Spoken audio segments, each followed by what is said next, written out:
ଜୟ ଜଗନ୍ନାଥ। ଆଜି ହେଉଛି 22 ଜୁଲାଇ ମଙ୍ଗଳବାର। ସକାଳର ଟପ୍ କରେଣ୍ଟ ଆଫେୟାର୍ସ ମୁଁ ସୂର୍ଯ୍ୟନାରାୟଣ ପାଣିଗ୍ରାହୀ ଆପଣମାନଙ୍କ ପାଇଁ ନେଇ ଆସିଛି। ଆଜିର କରେଣ୍ଟ ଆଫେୟାର୍ସ ଗୁଡ଼ାକ ଆପଣ ଜାଣିବା ନିହାତି ଦରକାର। ଆଜି ବହୁତ ଗୁଡ଼ିଏ ନ୍ୟାସନାଲ ଇଣ୍ଟରନ୍ୟାସନାଲ ଇଭେଣ୍ଟ ହୋଇଛି। ଆପଣଙ୍କର ଆଗାମୀ ପ୍ରତ୍ୟେକ competitive exam point of view ପାଇଁ ଏହି ପଏଣ୍ଟ ଗୁଡ଼ାକ ଭେରି ଇମ୍ପୋର୍ଟାଣ୍ଟ। ଭିଡ଼ିଓ ଷ୍ଟାର୍ଟ କରିବା, ଭିଡ଼ିଓକୁ ଶେଷ ଯାଏଁ ଦେଖିବେ।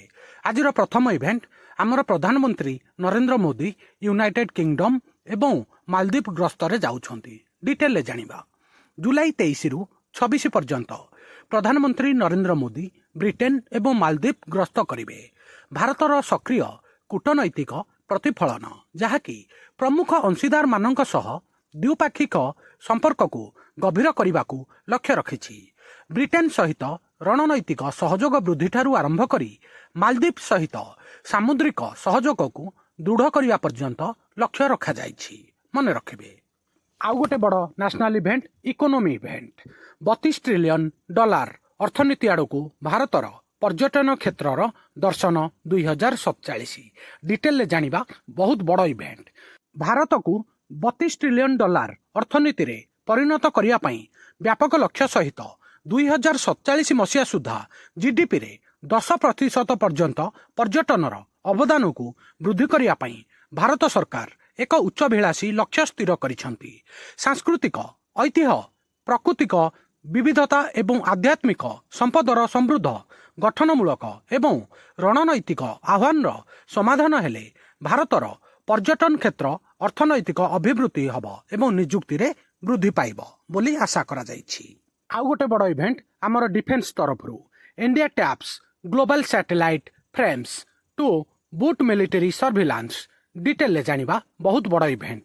ବାସ୍ତବ ସମୟର ତଦାରଖ ଏବଂ ସାମରିକ ପ୍ରସ୍ତୁତିକୁ ମଜବୁତ କରିବା ପାଇଁ ଏକ ରଣନୈତିକ ପଦକ୍ଷେପରେ ଭାରତ ସରକାର ବିଶ୍ୱ ବାଣିଜ୍ୟିକ ଉପଗ୍ରହ ଚିତ୍ର ପ୍ରଦାନକାରୀଙ୍କ ସହ ଆଲୋଚନା ଆରମ୍ଭ କରିଛନ୍ତି।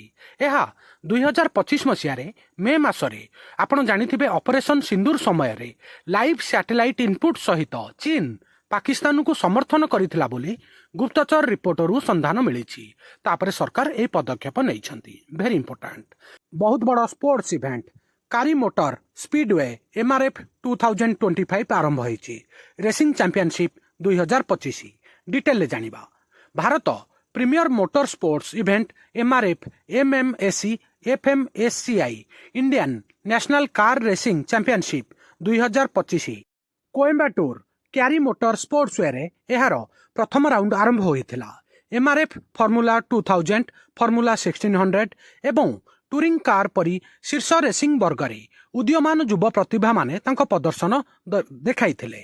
ଏହି ଇଭେଣ୍ଟରେ ଭାରତୀୟ ମୋଟର ସ୍ପୋର୍ଟସର ଭବିଷ୍ୟତକୁ ସୂଚାଇ କିଶୋର ରେସରମାନଙ୍କ ଦ୍ୱାରା ତୀବ୍ର ପ୍ରତିଯୋଗିତା ଏବଂ ଉଲ୍ଲେଖନୀୟ ପ୍ରଦର୍ଶନ ଦେଖିବାକୁ ମିଳିଥିଲା। ମନେ ରଖିବେ, କୋଏମ୍ବାଟୁରରେ ଏଇଟା ଅନୁଷ୍ଠିତ ହୋଇଥିଲା। ଏଇଟା ଆଉ ଗୋଟେ ବଡ଼ ନ୍ୟାସନାଲ ଇଭେଣ୍ଟ। ମୁମ୍ବାଇରେ IICTର ପ୍ରଥମ କ୍ୟାମ୍ପସ ଉଦ୍ଘାଟନ ହୋଇଛି। ଡିଟେଲରେ ଜାଣିବା। ମୁମ୍ବାଇର IICTର ପ୍ରଥମ କ୍ୟାମ୍ପସର ଉଦ୍ଘାଟନ ଭାରତର ସୃଜନଶୀଳ ବୈଷୟିକ ଅର୍ଥନୀତିକୁ ସଶକ୍ତ କରିବାରେ ଏକ ରଣନୈତିକ ପଦକ୍ଷେପ ବୋଲି ଦର୍ଶାଏ।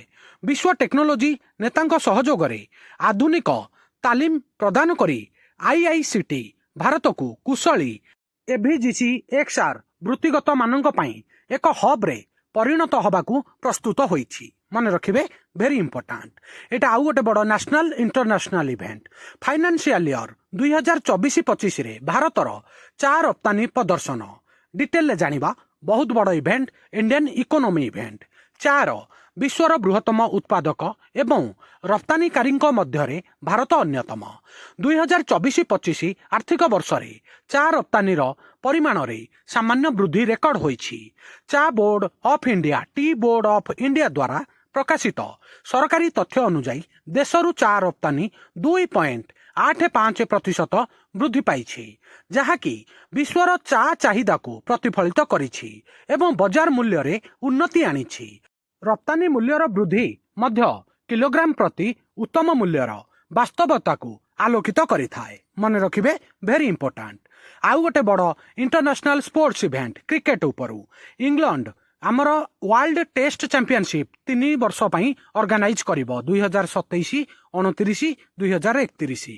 ଡିଟେଲରେ ଜାଣିବା ଭେରି ଇମ୍ପୋର୍ଟାଣ୍ଟ। ଇସିବିକୁ ପରବର୍ତ୍ତୀ 3ଟି ୱାର୍ଲଡ ଟେଷ୍ଟ ଚାମ୍ପିଅନସିପ୍ର ଫାଇନାଲ ହୋଷ୍ଟିଂ କରିବାର ଅଧିକାର ପ୍ରଦାନ କରିଛି ଆଇସିସି। ଆଇସିସିର ଏହି ନିଷ୍ପତ୍ତି ବିଶ୍ୱ କ୍ରିକେଟରେ କେନ୍ଦ୍ରୀୟ ହବ୍ ଭାବରେ ଇଂଲଣ୍ଡର ଭୂମିକାକୁ ନିଶ୍ଚିତ କରିଛି। ଟେଷ୍ଟ ଫାଇନାଲ ଏବଂ ବିଶ୍ୱସ୍ତରୀୟ ଭିତ୍ତିଭୂମି ପରିଚାଳନା କରିବାରେ ଏକ ସଫଳ ଇତିହାସ ସହିତ ଏହି ରଣନୈତିକ ପଦକ୍ଷେପ ଟେଷ୍ଟ କ୍ରିକେଟର ପ୍ରତିଷ୍ଠା ଏବଂ ଦର୍ଶକଙ୍କୁ ବଢ଼ାଇବା ପାଇଁ ଲକ୍ଷ୍ୟ ରଖିଛି। ମନେ ରଖିବେ ଭେରି ଇମ୍ପୋର୍ଟାଣ୍ଟ ଆପଣଙ୍କର ଆଗାମୀ ଏକ୍ଜାମ ପଏଣ୍ଟ ଅଫ୍ ଭ୍ୟୁ ପାଇଁ। ଆଜିର ସକାଳର ଟପ୍ କରେଣ୍ଟ ଆଫେୟାର୍ସ ଏଇଠି ସରିଲା। ଆଉ ଭିଡ଼ିଓଟା କେମିତି ଲାଗିଲା ଆପଣଙ୍କର ମତାମତ ପ୍ଲିଜ୍ କମେଣ୍ଟ ମାଧ୍ୟମରେ ଜଣାଇବେ।